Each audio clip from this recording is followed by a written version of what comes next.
नमस्कार. सिटी न्यूजच्या बातमीपत्रात प्रेक्षकांचं मनपूर्वक स्वागत. बातमीपत्राची सुरुवात करूया सुविचार मालेने. दारिद्र्य हे प्रगतीला, उन्नतीला व त्यामागून येणाऱ्या समृद्धीला धोकादायक असतं, म्हणून सतत कार्यरत रहा. आजचा सुविचार आपण बघितला. आता बघूया बातमीपत्रातील ठळक बातम्या.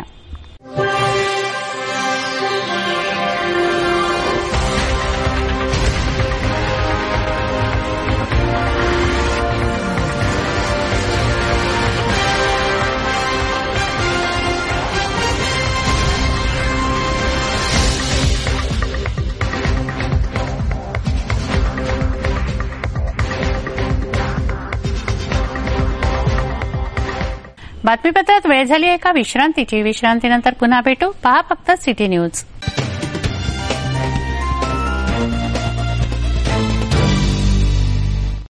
येलकीपूर्णा येथे भूमाता ब्रिगेडच्या तृप्ती देसाई गेल्या असता त्यांना पोलिसांनी मठात प्रवेश नाकारला. येथे गर्दी जमली होती. ही गर्दी पाहून 30 वर्षीय युवक थांबला. येथे तृप्ती देसाईच्या गाड्यांच्या टायरमधील हवा काढण्याची चर्चा सुरू असताना राहुल पोदारे या युवकाने विरोध केला, तेव्हा त्याला मारहाण करण्यात आली आहे. त्याच्यावर इरविनमध्ये उपचार सुरू आहेत.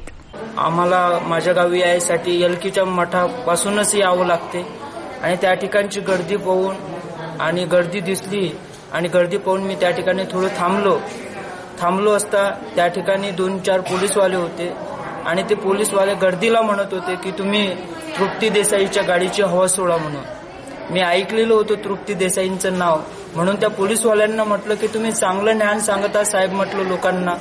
असं त्या पोलीसवाल्यासोबत बोलत असताना त्या 4-5 जणांसोबत माझं काहीही भांडण नसताना त्या 4-5 जणांनी मला एकदम मारलं आणि शिवीगाळ केली. मी माझ्या गाडीजवळ येत असताना माझ्या गाडीचा बाबासाहेबांचा, भगवान बुद्धांचा लोगो बघून त्यांनी जातीवादी सुद्धा शिवीगाळ केली. माझ्या छातीमध्ये खूप त्रास होत आहे.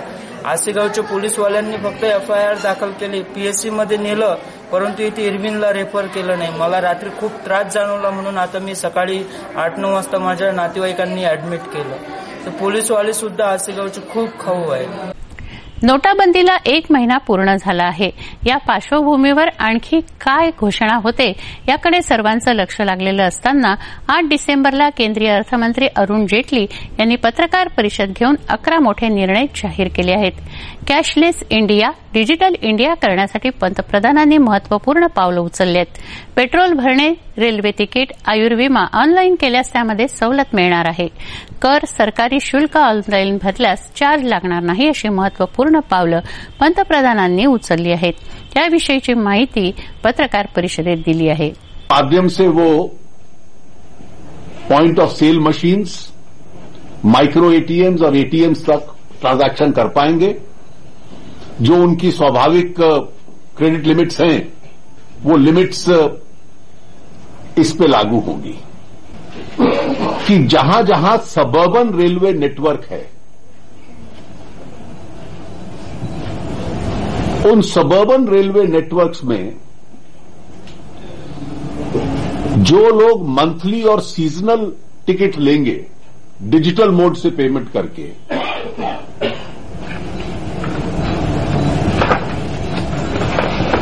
उनको उन टिकट्स पे रेलवेज 0.5% का डिस्काउंट देगी. तो अगर आप डिजिटल मोड से मंथली और सीजनल टिकट लेते हैं तो आपको उसका डिस्काउंट मिलेगा, वो सस्ता रहेगी टिकट.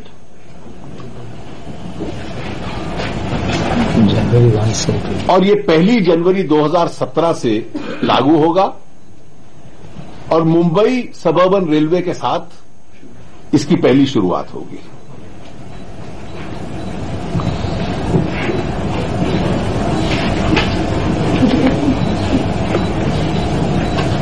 इस देश में जितने लोग रेलवे में सफर करते हैं, ये अगला इंपॉर्टेंट निर्णय है, उनमें से 58% आज भी ऑनलाइन टिकट्स रेलवे की बुकिंग करते हैं.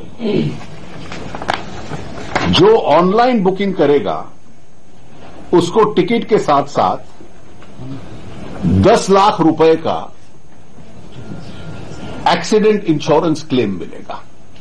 जो कैश में पेमेंट करेगा उसको नहीं मिलेगा, जो डिजिटल मोड से पेमेंट करेगा उसको ये इंश्योरेंस कवर मिलेगा। I will repeat this in English, that for all railway passengers who travel by Indian Railways, 58% are already paying for their tickets online.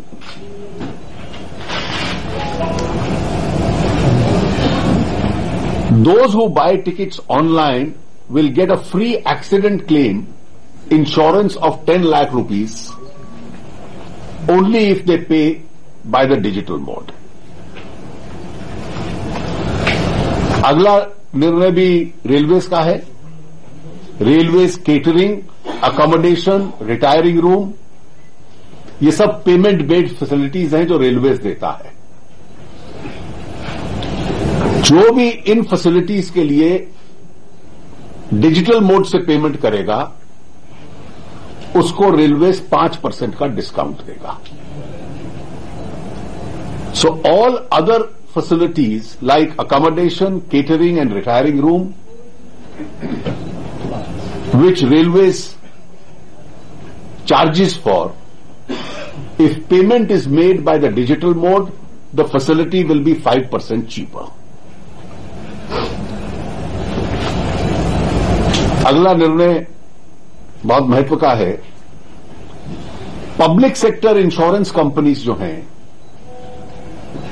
वो जनरल इंश्योरेंस कंपनीज भी हैं और life insurance में भी हैं।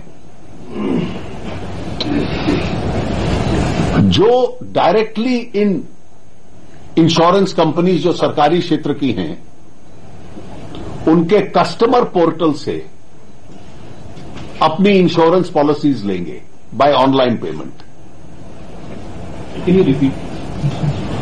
कि पब्लिक सेक्टर इंश्योरेंस कंपनीज जो general insurance में है और लाइफ इंश्योरेंस में है, जो लोग कस्टमर पोर्टल है उन कंपनीज का, that is the GIC companies, general insurance companies end the life insurance company, अगर वो डायरेक्टली कस्टमर पोर्टल से पॉलिसी खरीदते हैं और उसका प्रीमियम देते हैं, ऑनलाइन पेमेंट करते हैं अगर डिजिटल मोड से, तो उनको 10% डिस्काउंट मिलेगा जनरल इंश्योरेंस कंपनीज के केस में और 8% डिस्काउंट मिलेगा लाइफ इंश्योरेंस के केस में। आज मैंने दोनों सदनों में ऑलरेडी एक नोटिफिकेशन सरकार का रखा है कि 2000 रुपए तक की जितनी ट्रांजैक्शंस हैं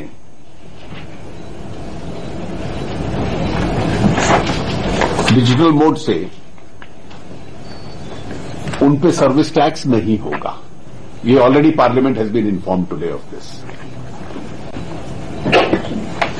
और जो अंतिम निर्णय इस रिगार्ड में है,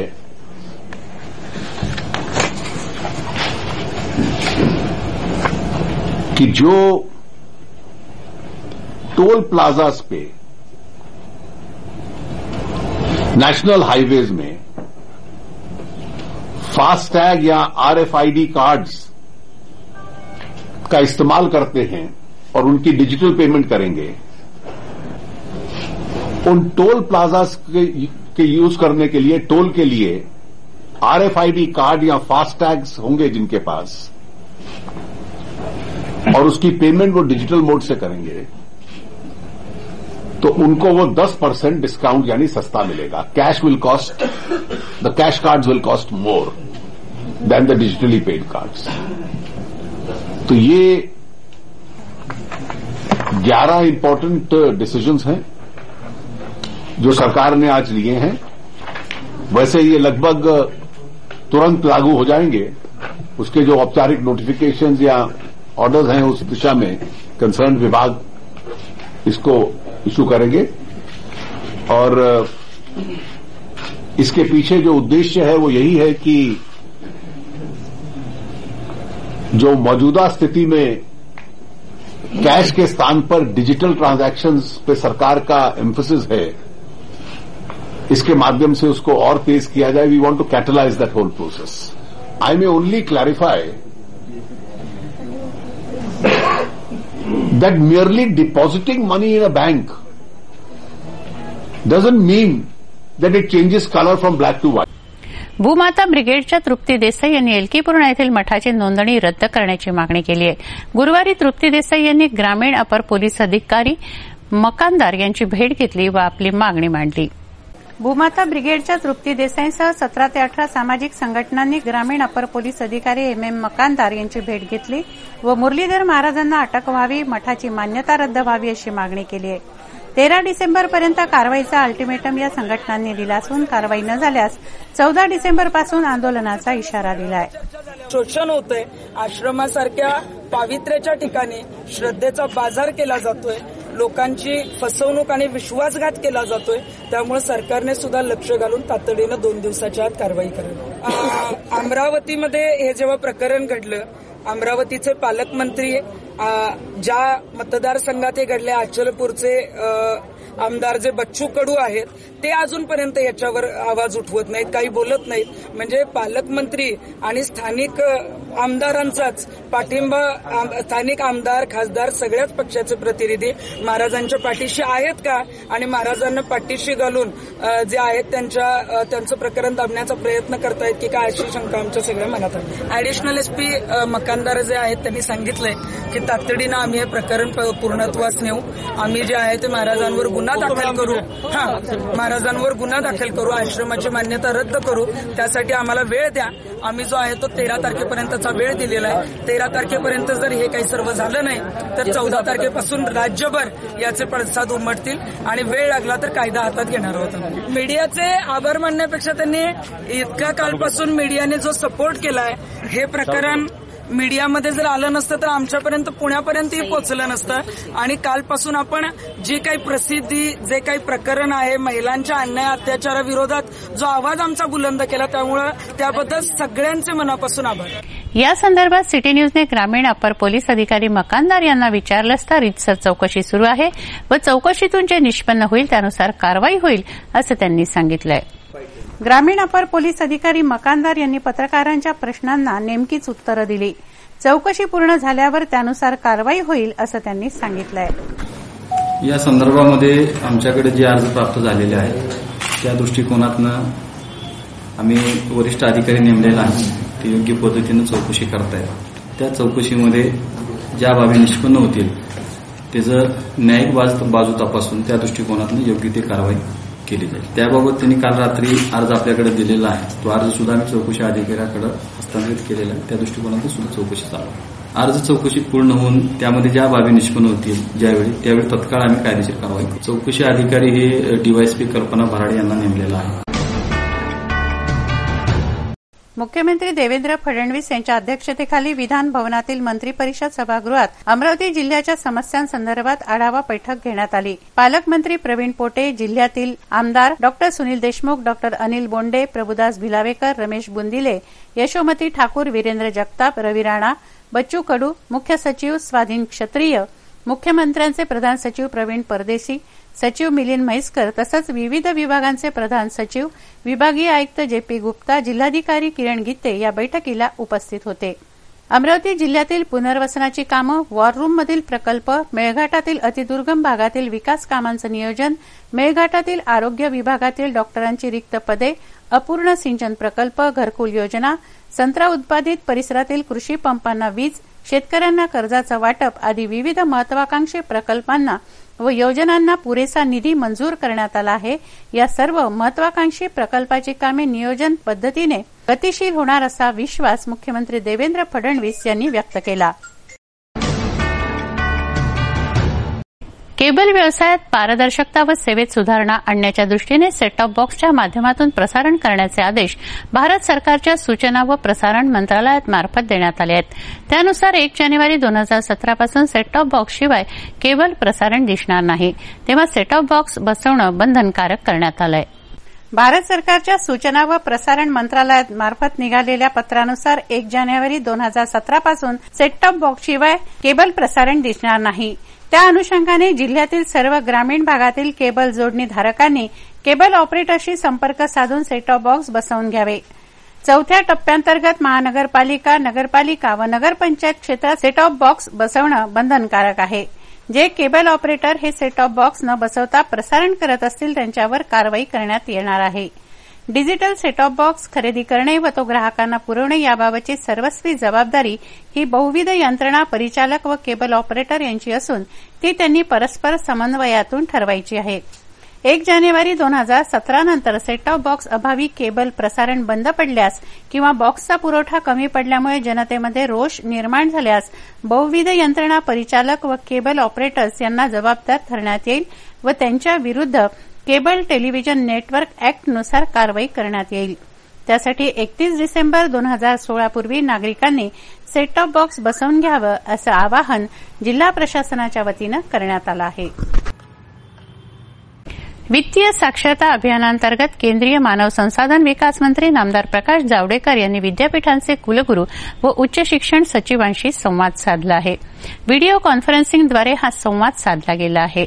संत गाडगेबाबा अमरावती विद्यापीठाचे कुलगुरू डॉ. चांदेकर यांनीही नामदारांशी संवाद साधला आहे. त्यांनी या संदर्भात माहिती दिली आहे.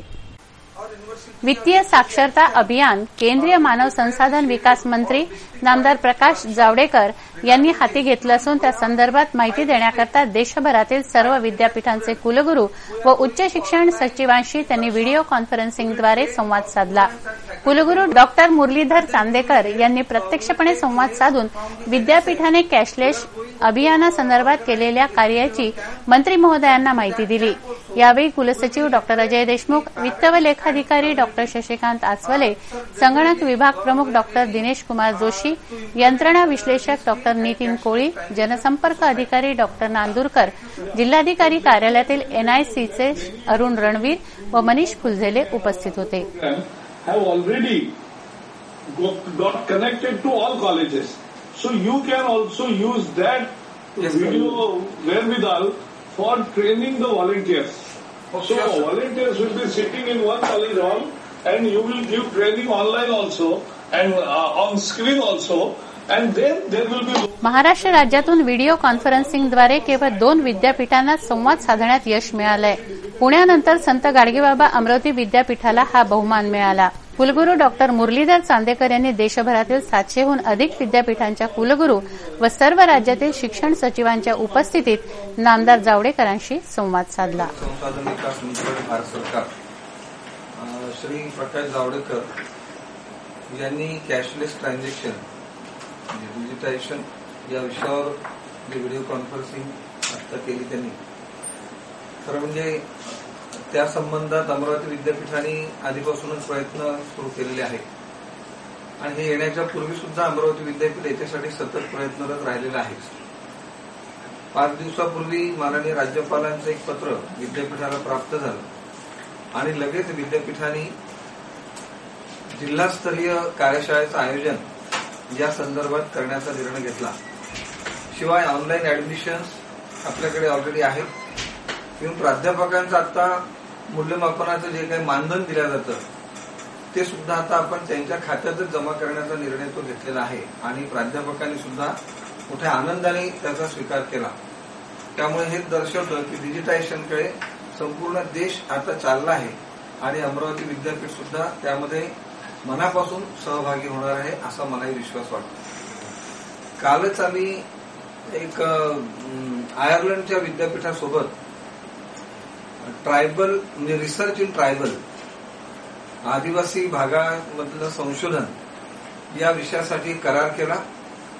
अलीकडच्या काळामध्ये विदेशी विद्यापीठासोबत झालेला हा करार हे अनेक ठिकाणी अनेक होत असले तरी सुद्धा एक आदिवासी बद्दलचं संशोधन करण्यासाठी होणारा करार हा मला अधिक महत्वाचा वाटतो आणि महाराष्ट्र राज्याचं शिक्षण खातं जे आहे यांनी पुढाकार घेऊन ते आम्हाला पण संधी त्यांनी उपलब्ध करून दिली.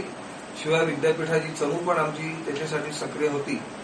मेळघाट या बाबतीत हा विषय तसाही अमरावती विद्यापीठाने गांभीर्याने घेतलेला विषय आहे आदिवासींसाठी काम करण्याची मानसिकता विद्यापीठाच्या स्थापनेपासूनच या विद्यापीठाची आहे. त्यामुळे या कराराच्या माध्यमातून पुन्हा आदिवासी समाजासाठी एक चांगलं करण्याची संधी ही आम्हाला मिळणार आहे, ज्याच्यामध्ये आमचे सगळे प्राध्यापक मंडळी आणि विद्यार्थी सुद्धा ते सहभागी त्याच्यामध्ये होतील. त्यामुळे ती एक संधी अमरावती विद्यापीठाला कालच्या करारामुळे आम्हाला प्राप्त झाली. व्याज व कर्ज वसुलीसाठी मायक्रो फायनान्स कंपन्या मानसिक छळवणूक करत असल्याच्या तक्रारी बचत गटांनी केल्या आहेत. 310 महिलांनी मायक्रो फायनान्स कंपनी विरोधात तक्रारी नोंदवल्या आहेत. याचा 90 पानांचा अहवाल आरबीआयला प्राप्त झालाय. या अहवालावरून आरबीआय मायक्रो फायनान्स कंपन्यांवर कारवाई करणार आहे. जबरदस्तीने व्याज व कर्जाची वसुली शिवीगाळ करणे असे आरोप बचत गटांनी मायक्रो फायनान्स कंपन्यांविरोधात केले आहेत. आर्थिक गुन्हे शाखेकडे या संदर्भात 310 महिलांनी तक्रार दिली आहे. पोलिसांनी चौकशी करून 90 पानी अहवाल आरबीआयला सादर केलाय. या संदर्भात चौकशी सुरू असून आरबीआय ऍक्ट 1934 कलम 58E अंतर्गत मायक्रो फायनान्स कंपन्यांवर आरबीआय कारवाई करणार आहे. महात्मा फुले विकास मंडळाकडून बेरोजगारांना व्यवसायासाठी कर्ज दिलं जातं. याविषयीचे लोन प्रस्ताव रुक्मिणीनगर एसबीआय शाखेकडे पाठवण्यात आले आहेत. परंतु पात्र असूनही बँकेकडून लोन मिळत नसल्याचा आरोप बेरोजगारांचा आहे.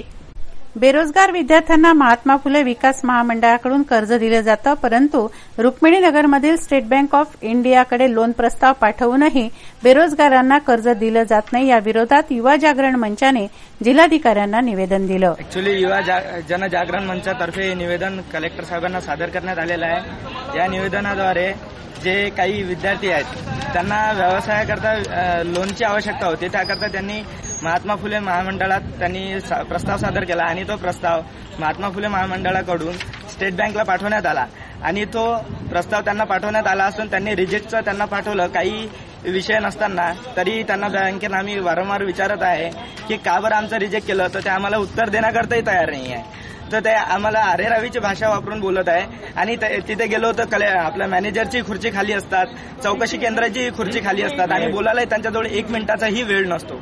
आणि दुसरा विषय, ह्या विद्यार्थ्यांना व्यवसाय करता 18 दारिद्र्य असताना त्यांची जे तळमळ आहे इथे व्यवसाय करण्याकरता ते तिथं भेटत नाही आहे. आणि शासनाकडून जे वरून सगळ्या प्रकारच्या योजना येतात, तारुण कर्ज, किशोर कर्ज असे येत असताना, या स्कीम येत असताना याची अंमलबजावणी होत नाही आणि हे सामान्य नागरिकांपर्यंत पोहोचत नाही. त्याकरता आम्ही कलेक्टरला निवेदन देण्यात आले आणि तसेच 2013 साली मी एज्युकेशन लोनसाठी अप्लाय करण्याकरता त्याच बँकेत गेलो असता त्या बँकेवाल्यांनी मला एज्युकेशन लोनची सिस्टीम बंद झाली असं सांगितलं. मी म्हटलं त्यांना एज्युकेशन लोनची सिस्टीम बंदच होऊ शकत नाही. तर त्यांनी मग माझा अर्ज स्वीकार केला. त्यांना असं वाटलं की हा काही कंप्लेंट वगैरे करून म्हणून त्यांनी अर्ज स्वीकार केला आणि मला सांगितलं की तुला कॉल करून बोलवलं जाईल. मला 3 वर्ष झाली आजपर्यंत त्यांचा कॉलही आला नाही, कोणता रिजेक्टचाही मेसेज आला नाही आणि त्यानंतरही मी त्यांना चक्रा मारल्या तरी त्यांनी माझ्या अर्जाची दखल घेतलेली नाही आणि मला आज इंजिनिअरिंग सोडावं लागलं आहे. 3 वर्ष झाले मी घरी बसलो आहे, ते फक्त त्यांच्यामुळे आणि त्या स्टेट बँकेचमुळे. आणि त्यानंतर मी ज्या अर्थी आम्ही आपल्या महाराष्ट्र बँकेत जातो त्या महाराष्ट्र बँकवाला म्हणतात तुमच्या अंडरमध्ये एसबीआय बँक आहे, आम्ही अकाउंट उघडू शकत नाही. तर या बँकेचा जे वाद सुरू आहे त्यामुळे आमचं नुकसान होत आहे. यानंतर जर असंच व्यवसाय करता लोन भेटत नाही, कोणत्या नोकरी लागत नाही लवकर, तर आम्हाला आत्मदानाशिवाय दुसरा पर्याय उरला नाही.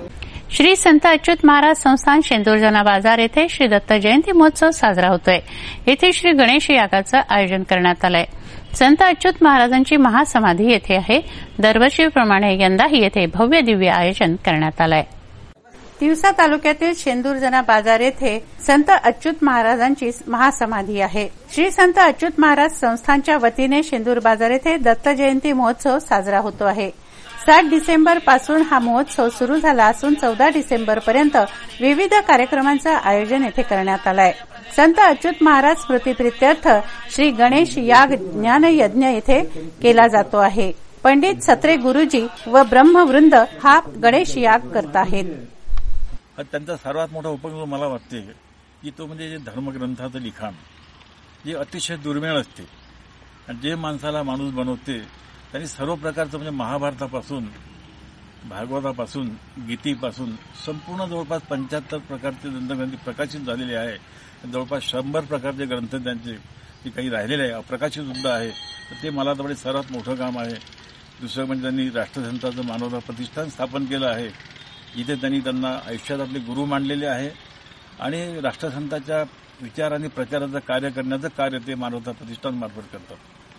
दुसरी गोष्ट म्हणजे आज मी आताच बोललो की तपोवनला जी त्यांनी आतापर्यंत जी मदत दिली ती खरोखर म्हणजे उल्लेखनीय आहे. त्यांच्या आयुष्यात त्यांनी जे आयुष्यभर प्रवचनाचे कार्यक्रम केले त्या कार्यक्रमात येणारा पूर्णतः जो पैसा होता आरतीचा तो संपूर्ण पैसा त्यांनी ते लहान मुलं होतं, कुस्ती बांधवाची लहान मुलं होतं त्यांच्याकरता शेवटपर्यंत दिला. आणि दाजीसाहेब पटवर्धनांनी त्यांचं जे धर्मग्रंथ होतं ते सुद्धा छापून द्यायचं बरंच मोठं कार्य केलं. या ठिकाणी 2008 पासून म्हणजे यज्ञाला प्रारंभ झाला आहे.